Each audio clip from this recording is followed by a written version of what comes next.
done safely. Here's one example. Amy Spies is a 5th grade teacher in Daytona, Florida. Her classroom is so small that normally, her kids don't even have enough room to put their backpacks on the back of their chairs. And she is getting no help, no additional space.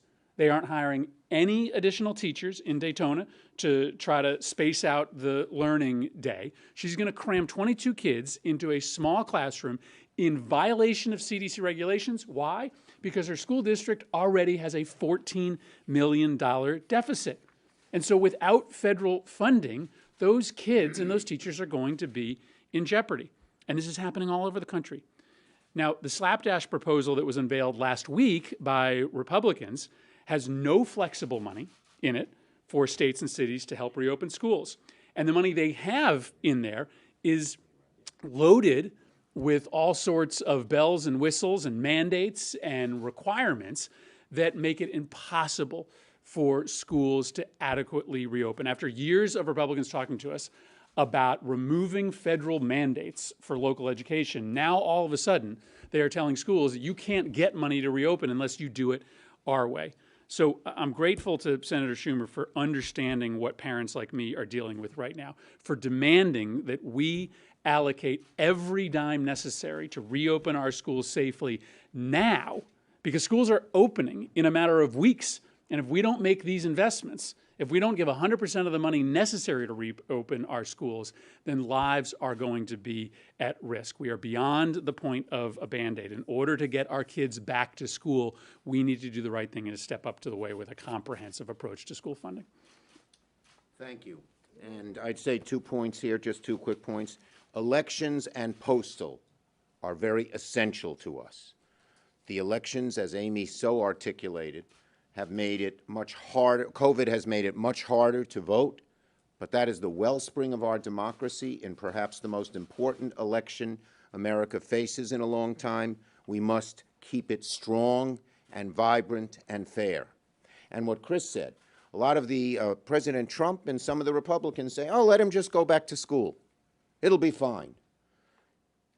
Let them remember the lesson when President Trump pushed the governors of Florida and Arizona and Texas to push people, to get people back out on the streets without social distancing, and then COVID came back with a vengeance.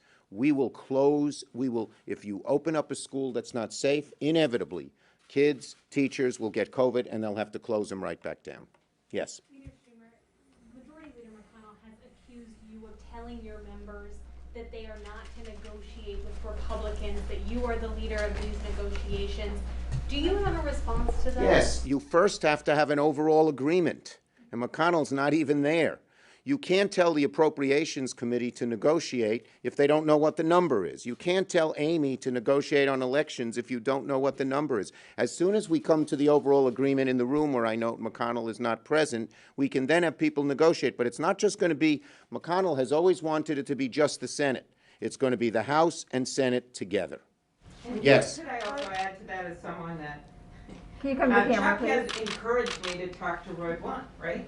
Because we're both on the Rules Committee, and so we have talked, I bet we talked 3 times in the last 24 hours, because there's things besides money. There's things about provisions that would be in a package. So we're discussing that as well as some preliminary discussions on money, but we've got to have an overall package. Yeah, you can't do it until you know the big numbers, that's all. And McConnell always looks for an excuse. Come to an agreement with us, and people, 4 corners, 5 corners on each area will negotiate. House, Senate, Dem, Republican, White House. Now, given some of the recent disasters that we've seen, disasters that we've seen with mail-in ballots, look us all over in Maloney's race, can you give a reassurance that the election will be decided on November 3rd? We hope so, and that's why we're fighting for money for the Postal Service and for money for elections. If the American people lose faith, and Donald Trump's trying to get them to lose faith, I think he looks, you know, he's worried about the future, and he has no respect for rule of law, no respect for democracy, no respect for anything other than himself. But if we lose faith in this democracy, something that America's had for 20 some odd years will be gone. So we have to do everything we can so the election results can come out as quickly as possible. And just one more thing, Chuck. if Donald Trump wants us to work, if he's claiming there's all these problems, then he can't turn his back on the funding, right? Because that's one way you help the states, whether it's his allies or not, to run these elections. So that's the first. And the second is, we know we're not going to know all the results that night because counting these ballots does take time. So the media is going to have to be patient. But we will do much better if they're able to run their elections properly with the right resources. Yes. I understand you're pushing for a repeal of the salt caps in this package. Can you tell me why that's pertinent? And Well, it's not just I'm pushing it. There is a 2-year repeal in the HEROES bill, and I believe it should stay in. why is that? It's very important to the states. It was done unfairly, and it affects middle-class people in the suburbs throughout America. Long Island, Westchester, suburbs of Buffalo, and every other state. 2 questions. The first is the $600 extension on unemployment insurance. Democrats red line in this negotiations. Is there any room for you? We don't to give redline on that? anything. Here's why we believe the $600 is so important. 1, we don't think people who lost jobs through no fault of their own should get a 30 or 33% pay cut. 2, it's kept millions out of poverty. It's probably the #1 reason people have stayed out of poverty. 3, it's done more to get the economy going than just about anything else. The #1 positive bright spot in this very difficult economy is, sorry, get so excited I forgot to take off my mask. The #1 best thing in the economy that has the #1 thing the economy has going for it is consumer spending. That's because of the COVID. And 4th, if you did the Republican plan, the vast majority of states say it will take weeks, if not months, to implement it. So you'll have a whole long period of time without it. That's why we believe in the $600. Next, So are you next, willing to next. negotiate anything lower?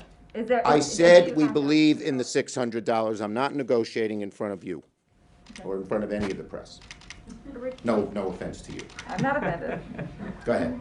Republicans contend that Democrats aren't willing to negotiate at all. They're saying it's our way, it's our bill, and we're not coming toward the Well, Republicans. you know, Can McConnell has respond to no that? idea of that because he's not even sitting in the room. We have Whatever made- you negotiate with the White House, bring it to the Senate, and you basically said, we'll take it up if No, you no, get it. he That's did just what not say said that. today. Oh, He it said today he's going to need a whole lot of Democratic votes to do it. So why Okay? not negotiate a deal with the White House and We're pass sitting it in to the room Democrats? doing that. Who do you think Mnuchin? Who do you Republicans say think? you're not negotiating with them. They said you're just saying it's our bill and there's No, nothing in between.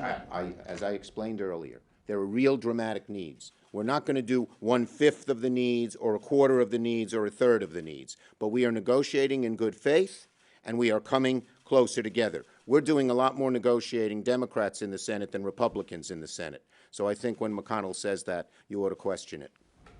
Leader Schimmer, would it help if McConnell was in the room negotiating? Look. And is Meadows constructive? The bottom line is that both Meadows and Mnuchin have told us McConnell doesn't want to be in the room. I can't force him to get into the room. The bottom line on the other is Meadows is who the president sent, and we have to negotiate with him.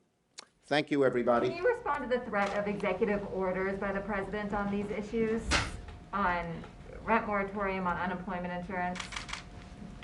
Senator Klobuchar, can I ask you about the mail-in voting? The president today, again, did a tweet on it, saying that now,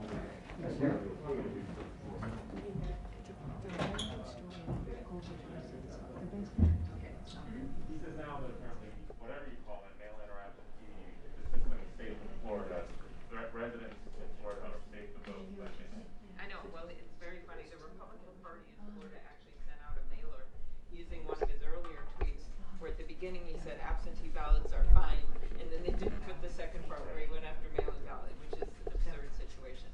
But the first part, it just shows, they realize that their voters want to vote by mail, and he's undermining it all the time. So, I mean, all I can say is people are voting by mail, he's gonna have to adjust to it, his own voters are voting by mail, and he does, if by undermining it, it feels to me like he's more focused on trying to